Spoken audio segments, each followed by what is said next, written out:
راز پوچھتے ہو اور راز تو ایک ہے، بس ایک۔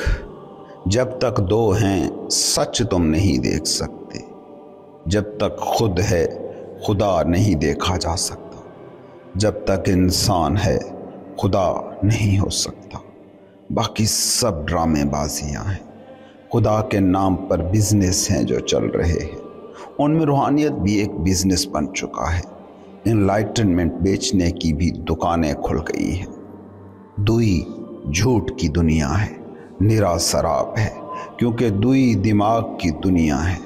میں یہ ہوں، میں وہ ہوں، میں ڈاکٹر ہوں، میں مسلم ہوں، میں پنجابی ہوں، میں امیر ہوں، میں غریب ہوں، میں اونچا ہوں، میں نیچا ہوں، میں گورا ہوں، کالا ہوں، میں معزز ہوں، میں دھتکارا ہوا ہوں، میں روح ہوں، میں جسم ہوں، میں دماغ ہوں۔ یہ ملکیتیں، یہ لیبل ہیں جو انا کو طے کرتے ہیں۔ کبھی خود سے ملو یہ سارے لیبل ہٹا کر، پھر بتاؤ تم کون ہو۔ جب یہ سارے لیبل ہٹ جاتے ہیں، دوئی کی دنیا فنا ہو جاتی ہے، اور یہ ایک ہونے کی حالت ہے۔ اسی حالت میں ہی الٹیمیٹ سچ کو جانا جا سکتا ہے، خدا کو دیکھا جا سکتا ہے۔ متضاد کے بغیر جو دنیا ہے وہ ریئلٹی ہے، اور متضاد کے بغیر دنیا کو تمہارا ذہن، تمہاری انا سمجھ ہی نہیں سکتی۔ جسے تم کہتے ہو، جسے میں کہتے ہو، جسے اپنی شخصیت کہتے ہو، وہ اپوزٹس کی دنیا میں کام کرتی ہے۔ تم سے کوئی پوچھے تم کون ہو، تم اپنا نام بتاؤ گے، میں صفدر ہوں۔ اب اگر دنیا میں کوئی اکمل، اجمل، علی، ڈیوڈ، گوتم کوئی بھی نام نہ ہو تو کیسے کہو گے کہ میں صفدر ہوں؟ تم کہو گے کہ میں مسلمان ہوں۔ دنیا میں اگر کوئی عیسائی، یہودی، ہندو، سکھ، بدھسٹ نہ ہوتا، کیسے کہتے میں مسلمان ہوں؟ تم بڑا جمپ لگاؤ، بہت کہا تو کہو گے میں انسان ہوں۔ اگر دنیا میں کوئی گدھا، کتا، بلی، بیل، بھینس، کبوتر نہ ہوتا، خود کو کیسے کہتے میں انسان ہوں؟ یہ ہے تمہارے مائنڈ کی دنیا۔ اسے ہر شناخت کے لیے سہارا چاہیے، دشمن چاہیے، وہ دشمن جو تمہارا ہونا ثابت کرے۔ ایک بڑا مشہور فاتح گزرا ہے، کہتے ہیں کہ اس کا سب سے بڑا دشمن مر گیا تو وہ ایسے پھوٹ پھوٹ کر رویا جیسے اس کا کوئی اپنا قریبی مر گیا ہو۔ درباری بولے، حضور کیوں روتے ہیں؟ دشمن ہی تو مرا ہے نا، جسے آپ خود بھی مارنا ہی چاہتے تھے۔ وہ بولا، سچ ہے، میں اسے مارنا چاہتا تھا، لیکن اب جب وہ مر گیا ہے تو ایسا لگ رہا ہے جیسے مجھ میں کچھ کم ہو گیا ہے۔ میرا کوئی انٹیگرل پارٹ تھا جو کھو گیا ہے، مجھے اپنے اندر خلا سا محسوس ہوتا ہے۔ غور کرنا تم خود پر، تم دشمن کے سہارے جیتے ہو۔ سعد سارا دن چور کے خلاف بولے گا، مٹانے کی کوششیں کرے گا، مگر وہ یہ نہیں دیکھ پاتا جس دن چور مرا اس دن سعد بھی مر جائے گا۔ جس دن جھوٹے مٹے اس دن سچے بھی فنا ہو جائیں گے۔ تم سعد اس لیے ہی تو ہو کہ چور موجود ہے، خود کو سچا اسی لیے تو کہتے ہو کہ جھوٹے موجود ہیں۔ تم چاہتے ہو کہ بیماری فنا ہو جائے تو جس چیز کو صحت کہہ کر پانے کی کوشش کرتے رہے ہو، اگر بیماری مر جائے گی تو صحت کی خوشی کو کیسے محسوس کرو گے؟ سوچو، موت مر جائے تو کس کو زندگی کہو گے؟ یہ تو ہے تمہاری دنیا۔ تم اپوزٹ کی شکل میں دشمن تراشتے ہو، اور پھر اس دشمن کے سہارے اپنا ہونا، اپنی ایگزسٹنس ثابت کرتے ہو۔ یہ ہے تمہارے مائنڈ کی دنیا، یہ ہے انا کا فیلڈ۔ اس فیلڈ میں رہتے ہوئے الٹیمیٹ ریئلٹی کو چھوا بھی نہیں جا سکتا، خدا کو پایا ہی نہیں جا سکتا۔ آج تک کسی بھی انسان نے خدا کو نہیں پایا ہے، کیونکہ جو ہی کوئی خدا کو پاتا ہے وہ انسان رہتا ہی نہیں۔ انسان، میں، انا فنا ہوتی ہے تو خدا ہوتا ہے۔ کسی قطرے نے آج تک سمندر کو نہیں پایا، کیونکہ جو ہی قطرہ سمندر کا حصہ ہوا، قطرہ ہی نہ رہا۔ قطرہ قطرے ہونے کی شناخت کو چھوڑ نہ سکے تو سمندر کبھی نہیں ہو پاتا۔ نہ کبھی کوئی انسان خدا کا دیدار کر سکتا ہے، کیونکہ جب تک انسان کا انسان ہونا باقی ہے، جب تک انائی دماغ ایکٹیو ہے، خدا نہیں پایا جا سکتا۔ یہ ناممکن ہے۔ خدا دوئی سے پاک حقیقت ہے۔ دو کی دنیا خدا کی دنیا ہی نہیں، دو کی دنیا کے باسی اس ایک کو پا ہی نہیں سکتے، بلکہ دو کی دنیا کا باسی تو ایک کا نعرہ مارنے والوں کو پاگل کہتا ہے۔ یہ منصوروں کو سولی پر لٹکاتا ہے، یہ سرمد کی گردنیں اتارتا ہے، یہ عیسیٰ کو صلیب پر چڑھا دیتا ہے، کیونکہ یہ لوگ ان کی دوئی کی دنیا کے ترش سانچوں پر فٹ نہیں آتے۔ خدا کو پانے کی بنیادی ترین شرط بس ایک ہے کہ انسان مٹے۔ قطرہ مٹنے پر تیار ہے تو سمندر کا دیدار ہی نہیں ملتا، وہ خود سمندر ہو جاتا ہے۔ انا تھنگنیس کی دنیا میں موو کرتی ہے، خدا نتھنگنیس کی دنیا ہے، وہ نتھنگنیس جس سے سب اشیاء کو وجود مل رہا ہے، وہ نتھنگنیس جو تھنگنیس کی بیس ہے۔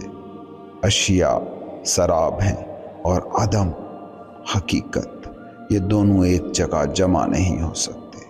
جیسے اندھیرا اور روشنی ایک ہی جگہ پر سروائیو نہیں کر سکتے، اسی طرح خدا اور انسان بھی کسی ایک جگہ پر جمع نہیں ہو سکتے، دونوں میں سے ایک ہو سکتا ہے۔ قطرہ سمندر میں مل جائے یا سمندر قطرے میں مل جائے، دونوں ہی صورتوں میں دوئی کی باؤنڈری مٹتی ہے۔ انسان اندھیرا ہے اور خدا نور۔ اللہ نور السماوات فی الارض، تم نور سے اندھیرا بن کر کیسے ملو گے؟ انا اندھیرا ہے، وہ خدا کو پا ہی نہیں سکتی کہ خدا نور ہے۔ انا اندھیرا ہے اور تمہاری دنیا انا کی دنیا ہے۔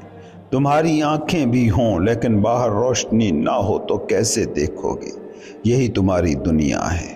اندھیرے میں کچھ تلاش کرنا ہو تو کیسے کرو گے؟ اندھیرا کمرہ ہے، تم نے کچھ ڈھونڈنا ہے، کیسے ڈھونڈو گے؟ ٹٹول ٹٹول کر ایک چیز کو چھوؤ گے، پرکھو گے، شاید کہ وہ چیز مل جائے۔ یہ تمہارے اندھیرے کی دنیا اس وقت یہی کچھ کر رہی ہے۔ لوگ ٹٹول رہے ہیں، کہیں کچھ ایسا مل جائے کہ جس سے اس کے سارے مسئلے حل ہو جائیں۔ کسی کو مارکسزم مل جاتا ہے، کسی کو کیپٹلزم، کوئی مذہب ڈھونڈ لاتا ہے، کوئی دہریت اٹھا لاتا ہے، کوئی سماجی انقلاب کا نعرہ لے اٹھتا ہے، کوئی سائنسی انقلاب کا دعویٰ کرتا ہے تو کوئی سیاسی بندوبست کی لال بتی لے آتا ہے، کوئی پرسنل گولز بنا کے ان کے پیچھے پاگلوں کی طرح بھاگنا شروع کر دیتا ہے۔ شاید دولت سے وہ سکون مل جائے، شاید شہرت اس کو کامل کر دے۔ اس وقت انسان کے شاید اتنے مسائل نہیں جتنے حل اس کے پاس آ گئے ہیں۔ اندھیرے میں اپنے ہی کمرے میں کچھ ڈھونڈنا پڑے تو حالت یہی ہوتی ہے۔ وہ کمرہ جس میں سالوں سے رہ رہے ہو، اس میں بھی اگر روشنی نہ ہو تو چیزیں ڈھونڈنا عذاب بن جاتا ہے۔ ٹھوکریں لگتی ہیں، الجھن ہوتی ہے، خوف پیدا ہوتا ہے، لیکن اگر تم خود چراغ بن جاؤ تو پھر اندھیرا کیسے رہ سکتا ہے؟ تم اگر چراغ ہو جاؤ تو جتنی بھی جگہ کو تم دیکھنے والے ہوگے وہ اندھیرے میں نہیں ہوگی، مگر انا کے ساتھ، اپنے ذہن کے ساتھ۔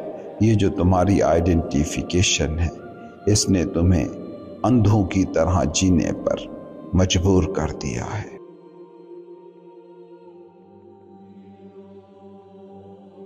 یاد رکھو، جس چیز کے تم مالک ہو جاتے ہو وہ بے قیمت ہو جاتی ہے، کیونکہ مالک ہوتے ہی وہ چیز مردہ ہو جاتی ہے، اور مردہ چیز کے مالک ہونے میں کوئی خوشی نہیں رہ جاتی۔ کبھی نوٹس کیا تم نے، محبوبہ جتنی خوشی دیتی ہے بیوی کبھی اتنی خوشی نہیں دے پاتی، کیوں؟ لیکن محبوبہ کو بیوی بنانے کی خواہش ہر محبوب میں ہوتی ہے، کیونکہ محبوبہ کی ملکیت نہیں ہے بھی تو کنفرم نہیں ہے، جبکہ بیوی کی ملکیت کنفرم ہوتی ہے۔ اسی لیے تو انسان ہر چیز کو اپنے نام لگوانے کے چکر میں رہتا ہے۔ خاتون محبوبہ تھی، مرد محبوب تھا، تو اس تعلق میں لطف ہی کچھ اور تھا۔ وہی محبوب یا محبوبہ شوہر یا بیوی بن گئی تو اب اس تعلق میں وہ لطف باقی نہ رہا، کیونکہ ملکیت کا پیپر ہاتھ میں آ گیا، اور جس بھی چیز کے تم مالک ہو گئے تو آہستہ آہستہ وہ چیز اپنی دلکشی کھو دے گی، بے معنی ہو جائے گی۔ کبھی غور کرنا، جس انسان کو تم پانے کی خواہش کرتے ہو اس خواہش میں بڑا مزہ ہوتا ہے، لیکن جب اسی شخص کو تم پا لیتے ہو تو وہ آہستہ آہستہ بے معنی ہو جاتا ہے۔ کبھی غور سے دیکھو، وہ لوگ جو لوگوں کو اپنا بنانے میں زیادہ دلچسپی رکھتے ہیں، ان پر جلدی وہ وقت آتا ہے کہ وہ لوگوں میں دلچسپی کھو دیتے ہیں۔ گھر کا وہ شخص جو گھر کے لوگوں کو اپنے مطابق بنانے کے چکر میں رہتا ہو، وہ اس گھر کا پہلا فرد ہوتا ہے جو گھر والوں سے بیزار ہوتا ہے، کیونکہ لوگوں کو اپنے مطابق بنانے میں کوشش کرنا پڑتی ہے، بہت مشقت سہنا پڑتی ہے۔ یہی لوگ ہوتے ہیں جو بعد میں چیزوں کو ملکیت بنانے کی جد و جہد میں لگ جاتے ہیں۔ وہ مکانوں، دکانوں، بزنسوں، شہرتوں اور طاقتوں کے پیچھے بھاگتے ہیں، کیونکہ ان کا مالک بننے کے لیے انہیں بدلنے کی ضرورت نہیں پڑتی، بس کاغذات ہی اپنے نام کرانے پڑتے ہیں۔ اس لیے جو چالاک لوگ ہوتے ہیں وہ جلد ہی لوگوں پر ملکیت جمانے کی بجائے چیزوں کے مالک بننے کی دوڑ میں پڑ جاتے ہیں۔ اس سے ان کی مشقت تو کم ہو جاتی ہے، مگر سکون نام کی کسی چیز سے وہ پھر بھی محروم رہتے ہیں، کیونکہ سکون، اطمینان، خوشی تو بس ایک ملکیت میں ہے، اپنی ملکیت میں۔ اس لیے تم دنیا کے نامور ترین فاتح دیکھ لو، تاریخ کے امیر ترین لوگ دیکھ لو، کئی لوگ تمہیں ایسے مل جائیں گے کہ جنہوں نے سب کچھ پا کر سب کو چھوڑ دیا اور صوفیوں کے پاؤں میں جا بیٹھے، مگر آج تک ایک بھی صوفی، ایک بھی فقیر اپنی فقیری چھوڑ کر چیزوں کے پیچھے چلنا شروع نہیں ہوا۔ آخر کیا ایسی لذت ہو سکتی ہے جنگلوں میں، صحراؤں میں، غاروں میں پڑے رہنے میں، اپنے فقیرانہ لباس میں مست رہنے میں؟ ایک ہی لذت ہے، اپنی ملکیت۔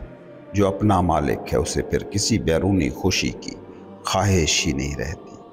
تم گھر میں کرسی لے آتے ہو تو بس تم اس کے مالک ہو، اب اس پر بیٹھو نہ بیٹھو کوئی پرواہ نہیں ہوتی، لیکن گھر میں کسی انسان کو لے آؤ تو اسے کرسی بنانے میں مشقت کرنی پڑے گی، پریشانی اٹھانی پڑے گی، اور جب اس شخص کو کرسی بنا لیتے ہو تو ایسا نہیں ہوتا کہ کامیاب ہو گئے، بلکہ اب پریشانی پھر شروع ہو جاتی ہے، کیونکہ جب انسان کرسی میں ڈھل جاتا ہے تو پھر اس میں وہ معنی، وہ لذت رہ ہی نہیں جاتے۔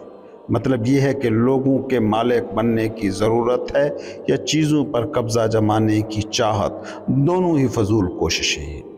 ہاں، جو چالاک لوگ ہوتے ہیں وہ اتنے چالاک ضرور ہوتے ہیں کہ وہ چیزوں پر محنت کرتے ہیں، دولت کمانے پر، مکان بنانے پر، گاڑیاں اکٹھی کرنے پر، بینک بیلنس بنانے پر محنت کرتے ہیں، اور جو نادان لوگ ہوتے ہیں وہ لوگوں کا مالک بننے کی کوشش کرتے رہتے ہیں۔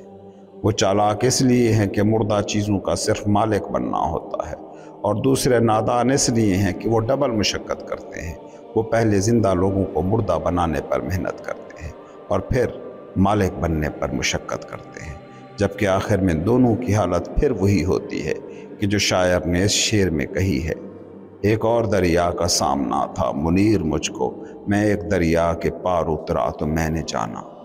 وہ چالاک ہے جو چیزوں کا مالک بننے کے پیچھے جاتا ہے، وہ نادان ہے جو لوگوں کا مالک بننے کی کوشش کرتا ہے، مگر یہ دونوں ہی زندگی کے سب سے بنیادی راز سے جاہل ہے۔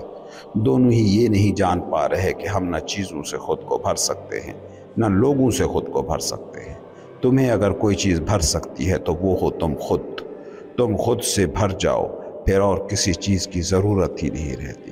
کوئی باہری چیز یا باہری شخص پھر تمہیں مکمل کرنے والا نہیں رہ جاتا، پھر تم خود میں ہی مکمل ہو۔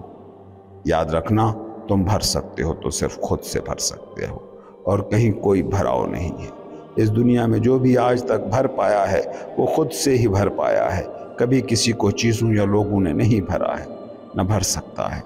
تم اپنے مالک ہو جاؤ، تم بھر گئے۔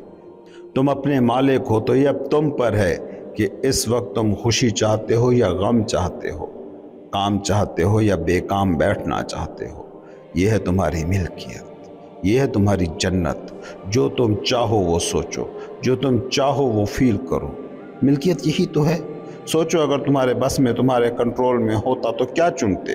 خوشی چنتے یا غم؟ خوشگواری چنتے یا ناگواری؟ یقیناً خوشی، یقیناً خوشگواری۔ پھر تم خوش کیوں نہیں ہو؟